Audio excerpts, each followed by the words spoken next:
Анхе, ставай. Айде, ставай вече. Айде да ставаме вече, да се приготвим вече сутринта. Трябва да идем за рози вече. Ще берем рози и ще видим какво може да направим за внучката. Айде. Айде да пробваме. Айде да вървим да си измием лицата.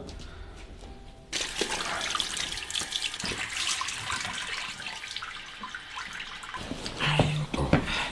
Чакай пресилките, ще ги вземем.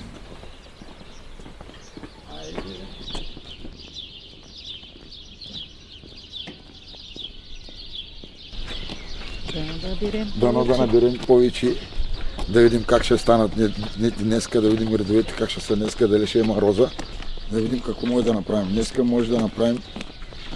Кой знае до колко часа ще бире? Не се знае. Колко да е? 10-11 най-късно. Давай, Нефе, да вървим. Тръгнахме вече. Абе, всеки си иска да изкарва някой, или сега е сезона. Ще почне всичко. Универсално координирано време и обектив, както следва. От 5 часа до 6 часа в събота и неделя на следните честоти.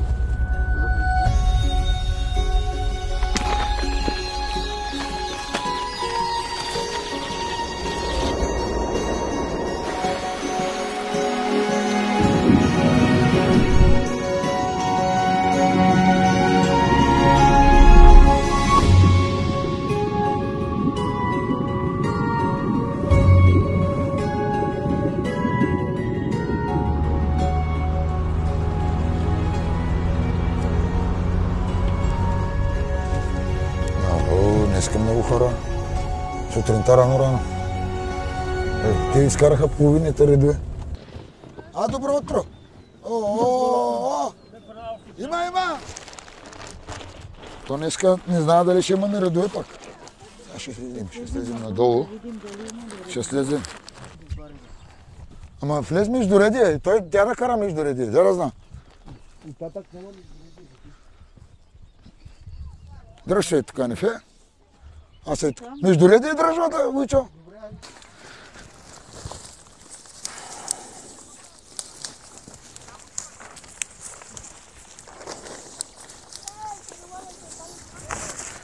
Аде, Войчо!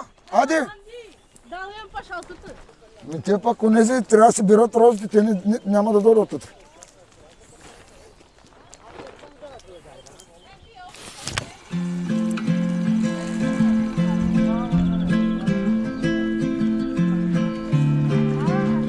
Българската роза е национална емблема. Се връзва винаги с българската роза. И то не коя да е роза, а роза дамасцена.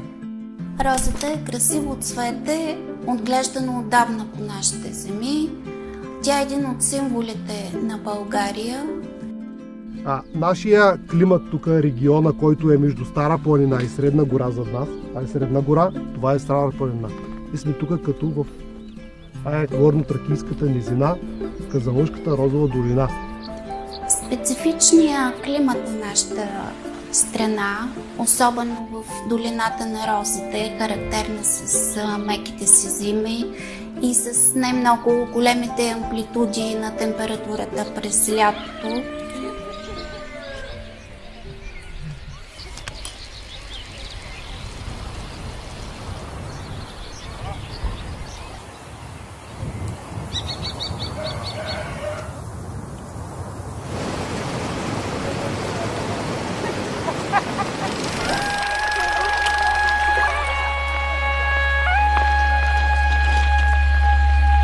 Розата цъфти един път годишно, между средата на май и средата на юни. И само ръчно. Това е едно от най-големите предизвикателства в нашата индустрия. Всеки ден над 30 000 души, 50 000 декара рози. Ежедневно в рамките на 30 дни това се случва.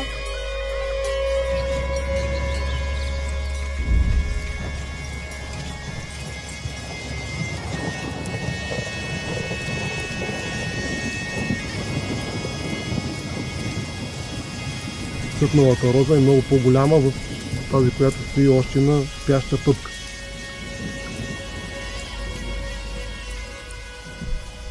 Тук всяка сутрин има роса. Не е навсякъде има сутрин роса. Значи росата която се образува сутрин по капчиците на розовия цвят, защото сутрин те са най-маслодайни. Сутрин се извлича от корените на растението и отива в цвета.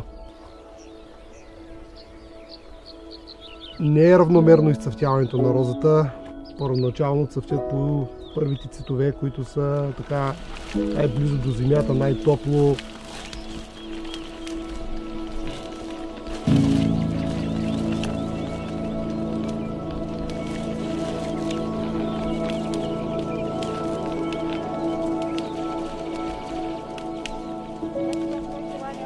Днеска няма да е много хора днеска, макар колкото да е сега.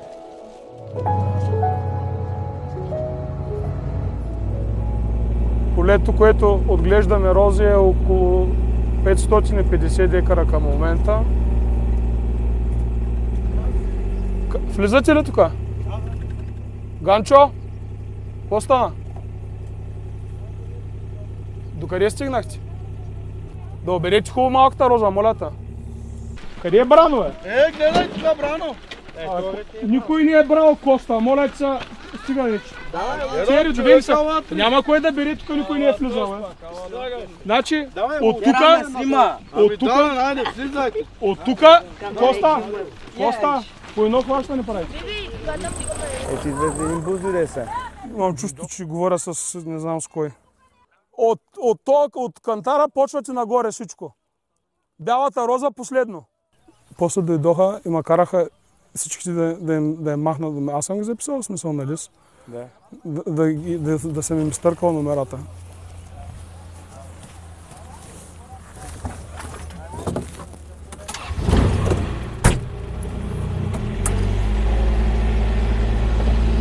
Заради това се забавихме. 5 декара отдолу да берат. Ето тук отново имаме кантар. Тук работи една жена, която се казва Роса. Пъпки, нали гледаш дали има? Казвам, че като дрънчи, като на тиникия, като го фърлиш на кантара, като дрънчи на тиникия, значи 100% има пъпки. Гледай ги за вода. То сега няма роса днеска, ама ти казвам, все пак ги... То се стича долу, нали? Знаеш как се стича? Режеш им това. Отдолу им режеш аглите. Браво, Ерикчо! Днеска има урожай. Браво! Госпожата сте станали рано, трудили сте се днес. И сте напълнили по един огромен чувал с нашата благодатна маслодайна роза. Мало как мирише само. А тук е скалата, килограм. Това е кантар от преди 80 години.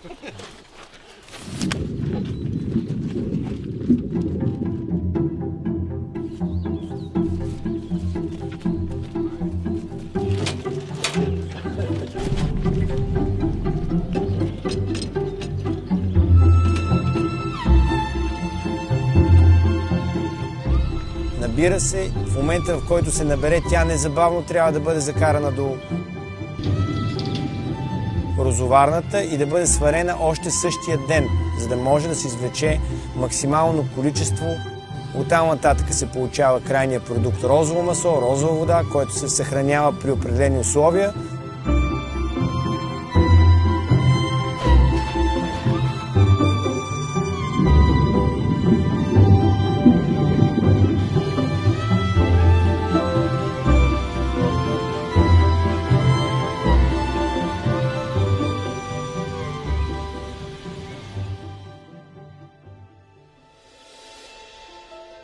Сега сме в Търничене, в сърцето на Розовата долина, розоварната на Еньо Бончев, моя прадядо. Той е бил от Казанлък, но избрал тук това место заради водата. Водата е едно от най-ценните неща за производството на розово масло и розова вода.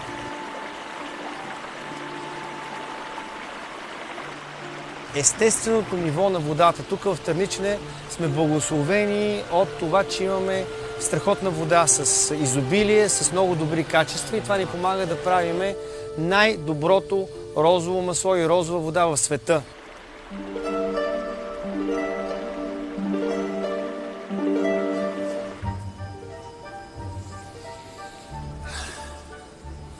Усещате ли?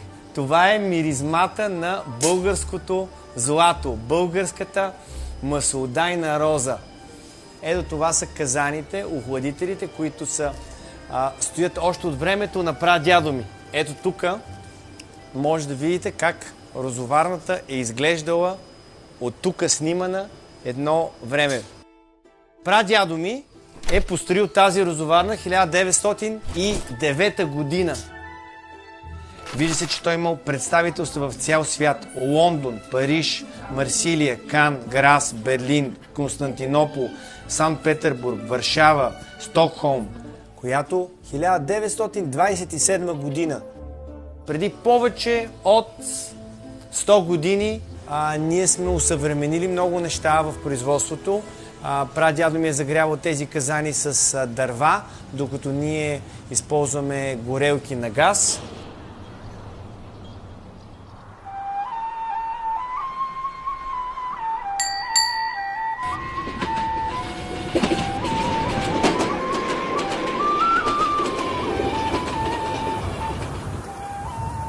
Също така мога да добавя и още нещо, тъй като ние сме 100% зависими от климата.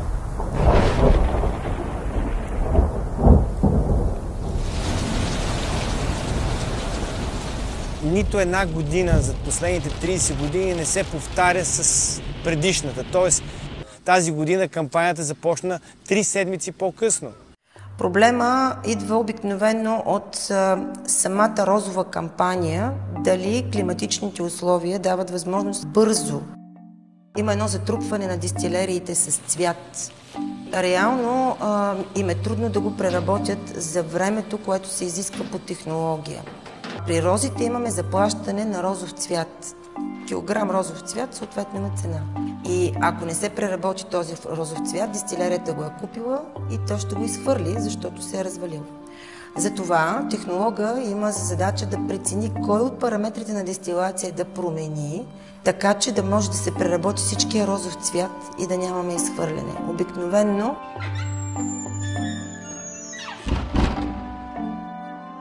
казвам се Теодора Димитрова Атанасова и съм доцент към катедра етерични масла, парфюмерия и козметика към Университета по хранителни технологии в Пловдив.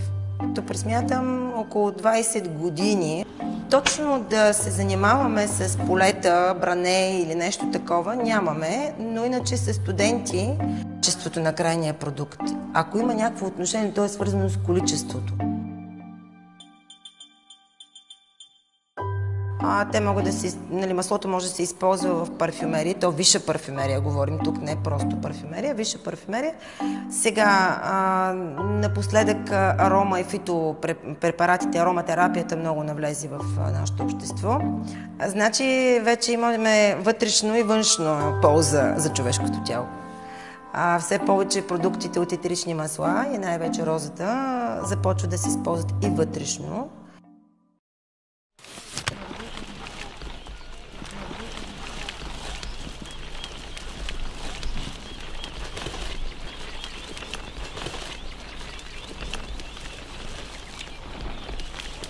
Възможността да се докоснеш и те да споделят как оценяват аромата на това, което произвеждаш ти. С различни хора е най-интересното нещо, което аз намирам в бранша. За нас българската роза е едно уникално нещо, защото ние тук в община Плава баня, аз се харесвам като роза, като цвете, обаче за нас е предпитание. Зареждане миризмата, обаче не може да си позволим нейното масло, защото ние от нея се прехранваме. Ако зависи от розата, ако е най-силната роза, до 100 кг може да берем. Ама не е постоянно, 2-3 дена в целия сезон. Парите са много, се виждат, пък... Защото така е, те е много скъпо е маслото, защото...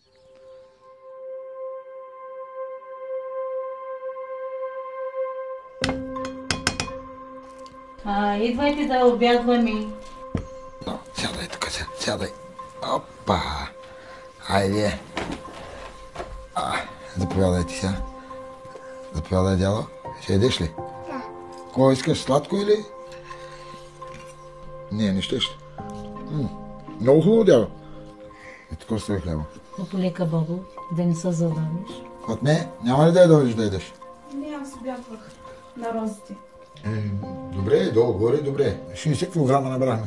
Днеска не можахме да даваме много рози. 60 Имаше кг. много хора. Нищо. Утре пак Утре повече. Бере, когато не е на училище. Тя по принцип учи. Успяла да я гледаме. Ние колкото можем, ще им помогнем, обаче искам да е успяла, да има образование.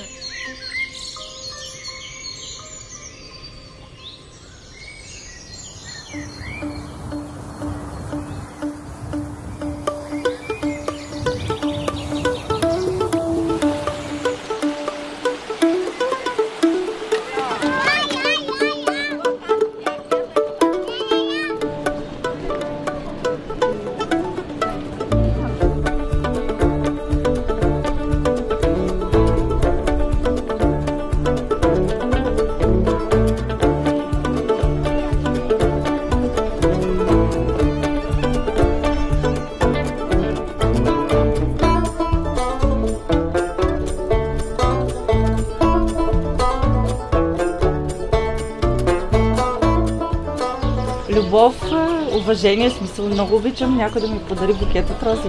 Красивото цвете е известно като царица на цветята и е най-предпочитаното и в любовта. Не случайно се подаряват рози на жени.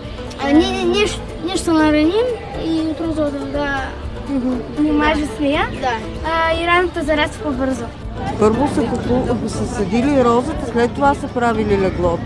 Защото да няма къвги и разправи, да има хармония и любов и децата да растат в любов. За красота, за любов. Бог ли се отворил тези неща за хората? Впечатляващо много. Ами спомням си, че красиви, хубави млади момичета, облечени по носи, с венци от рози на главата, с кошници пълни с листа от рози. Ladies and gentlemen, citizens and guests of Казанлък, welcome to the festive anniversary parade, the Rose of Казанлък, past, present and future.